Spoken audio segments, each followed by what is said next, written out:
What's going on, guys? We're back. I put together a couple of clips from X, some recent footage I wanted to show you guys for a couple reasons. We're starting to see a switch in the tide here in this war, and I want to go into that more. But let me get the housekeeping stuff out of the way. We are still doing, I believe we are, for the next couple of days, last couple of days, we're still doing our Toonie Tuesday fundraiser.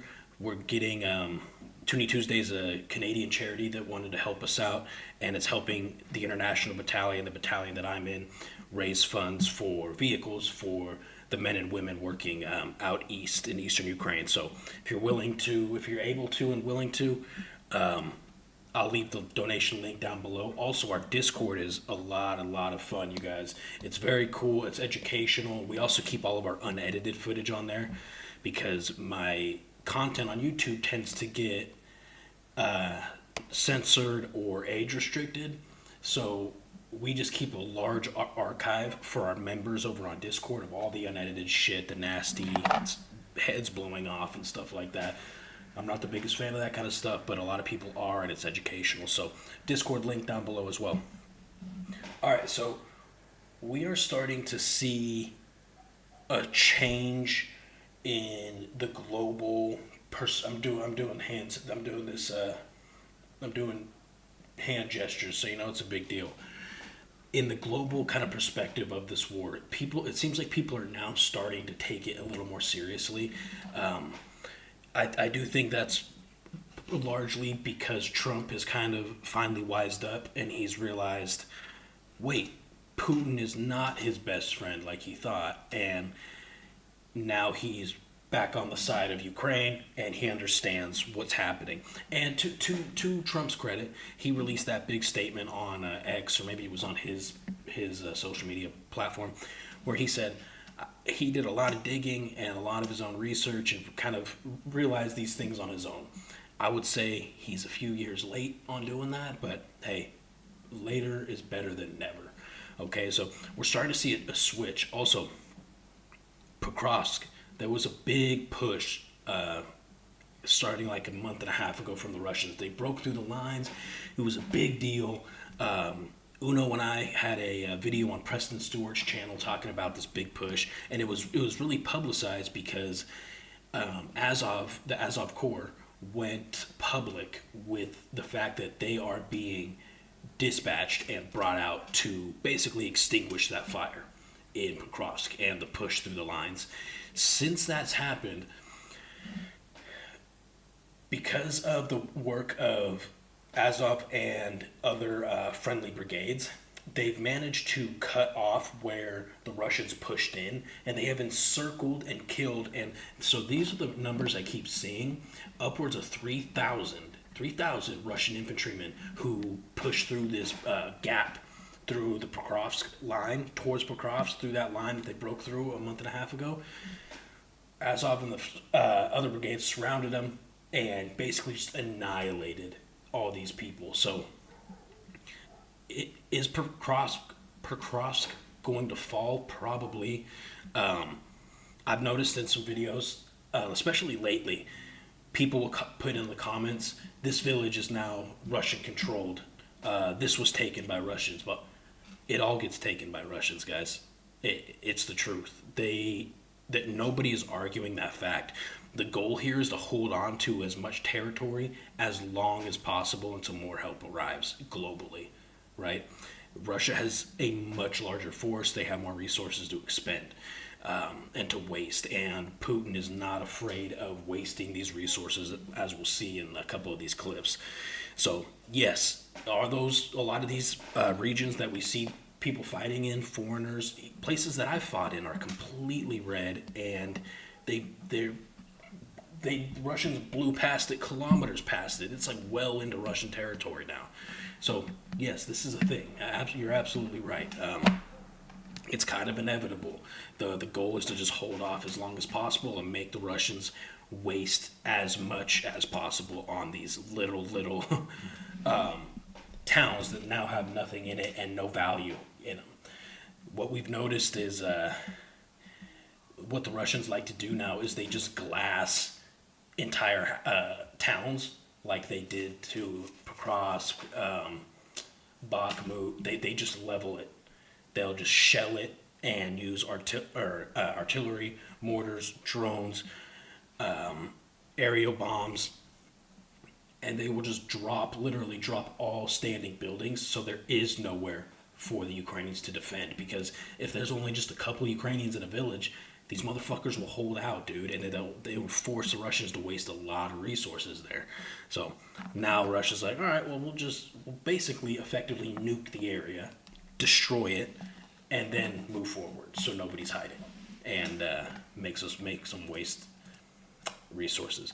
Okay, I kind of went off on a tangent there. My whole point was we're starting to see a tide shift in the war as far as Ukraine kind of pushing back. There's now, Trump mentioned in one of his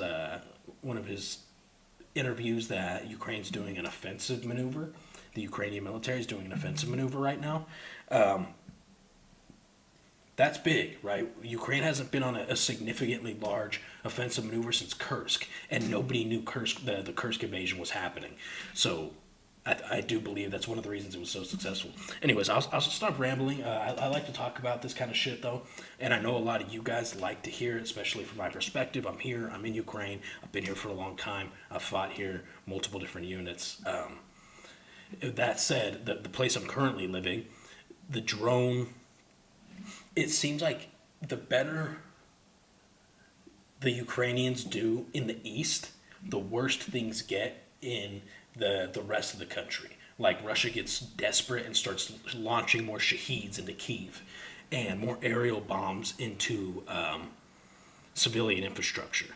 It's interesting, and that's definitely the case for the place I'm at right now, because our entire power plant was hit and partially destroyed, and the entire area I'm in hasn't had power until just now. So I hopped on. I want to make a video. First video we're going to watch, guys, unfortunately, but this is important. These are Russians. This is a Russian Special Forces unit. There's a misconception that the Russians are a bunch of untrained savages, and they might be. That might be a large percentage of their military, but there are some highly trained units. So let's watch these guys work.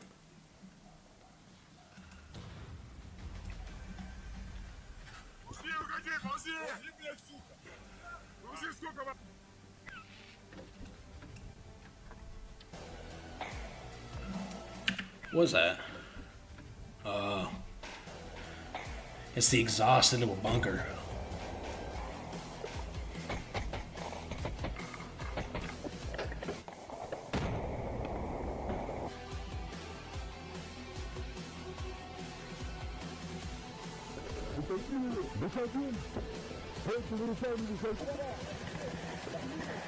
На коленях ползи, сука, на коленях ползи.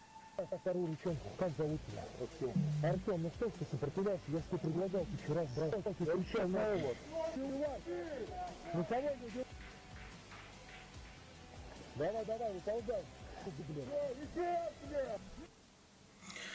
So, there's a few things there. One, I'm glad to see them taking prisoners. That also is, to me, is a testament to a professional unit. These units that just slaughter captives and POWs, they're not professional, dude. They're just fucking retards with guns, honestly. If you kill a POW, an unarmed soldier, and you don't have to, that says nothing about your professional ability to be a soldier. So this is more respectable that I see. Also, I mean, you can just tell by these guys' kits, right? Their rifles, the attachments. This guy is cutting through the C-wire. And when he cut through, he stepped through and he did some hand signals apparently to the guys up, like further down the line. Like, you could tell these guys are more professional. So it's not, they're not all just stupid orcs, man. All right, now this is recent. This was an armored column, and in the interview that Uno and I did with Preston, I made a kind of a statement that the Russians don't do huge armored assaults quite often anymore because we see it coming from a mile away and they get snuffed out. And this is exactly the point I was trying to make. And I said they don't do it very often anymore. This was like a couple days ago, so watch. Position, and the Ukrainian infantry, which they have failed to suppress, open fire with anti-tank guided missiles. One of the tanks clears the road of mines. This hit will probably be key in the battle. Here are the first positions of the AFU. An APC previously hit by an anti-tank missile system blocks the movement of the column, which simplifies the work of the Ukrainian artillery. One of the APCs attempts to drive around the obstacle and immediately hits a mine. Russian armored personnel carriers are under constant heavy fire.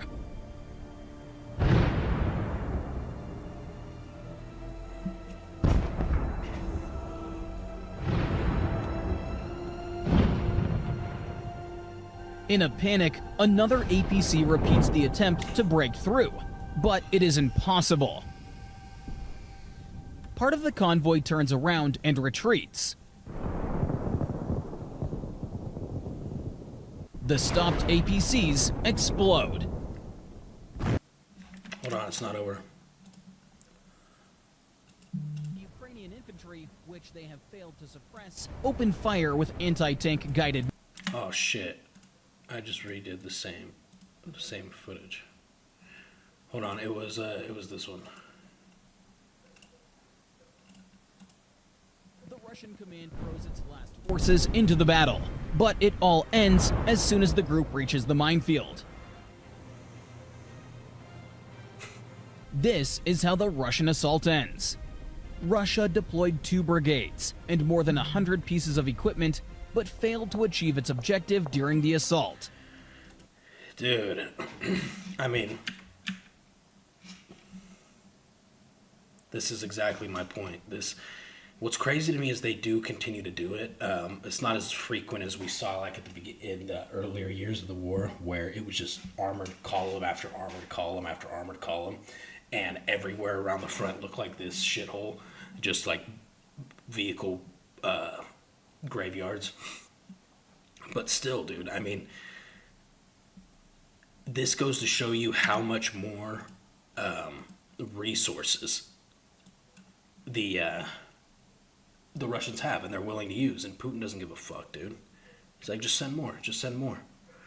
So I just thought this one was interesting. This was a couple of days ago or yesterday, and it's an older little passenger plane that the Ukrainians are now using to hunt down these shaheeds that are flying over.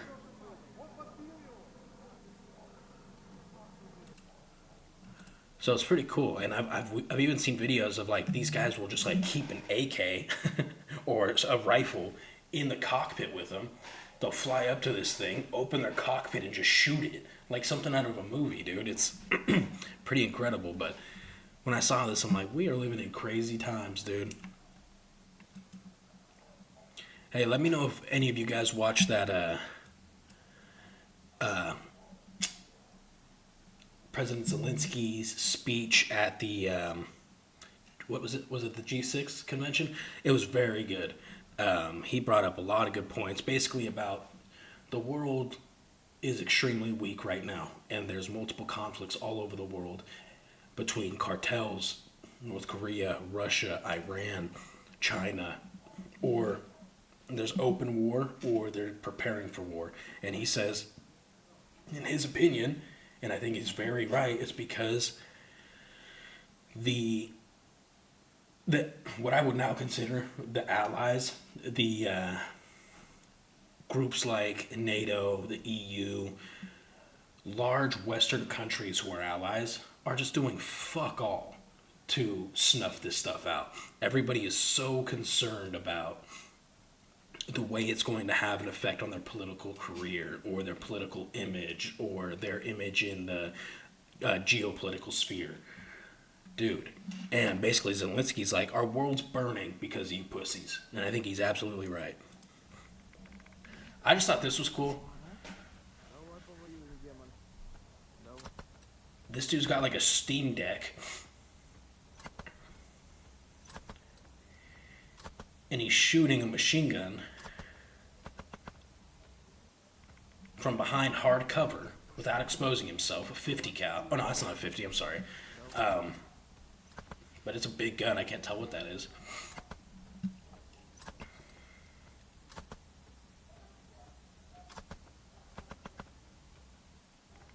Pretty crazy, dude. I mean, imagine that's the guy that kills you, dude. That would suck. This was 6 days ago. Hartia Brigade, 13th Brigade, National Guard.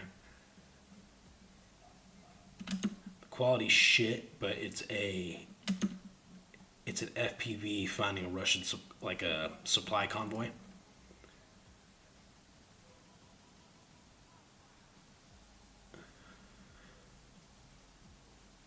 Oops.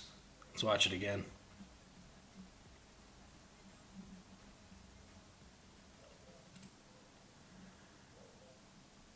Jeez, man. That's crazy. They must have had some serious shit in there. And they're trying to hide it, kind of. Like they're in the bushes. But, whew. Okay, now this. Was this recent? I don't think so. It was posted. Oh, it was. It was posted just a couple of days ago. But these are foreigners, dude. And this is really cool footage.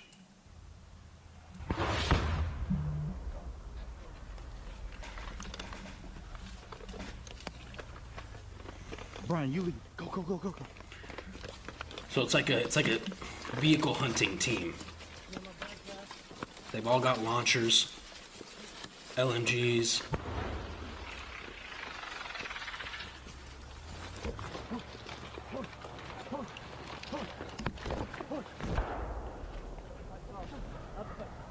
Go. Shoot it now. Look, shoot it. Get up the back bar. Up the back bar. Go.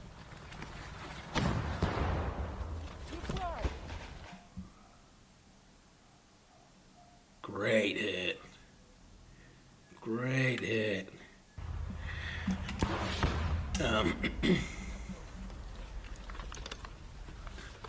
Pretty cool though, man. I mean,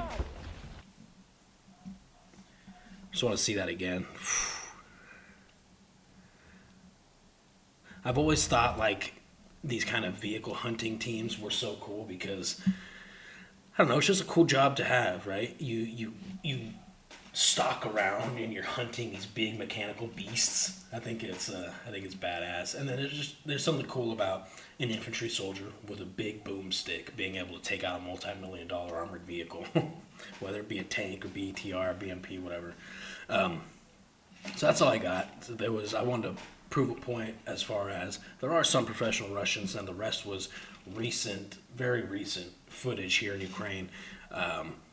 And it kind of is showing this tide change that I mentioned in the beginning of the video. So cool shit. Discord link down below. Fundraiser link down below. Azov International Battalion, the battalion that I'm in, link down below. I love you guys. We'll see you in the next video.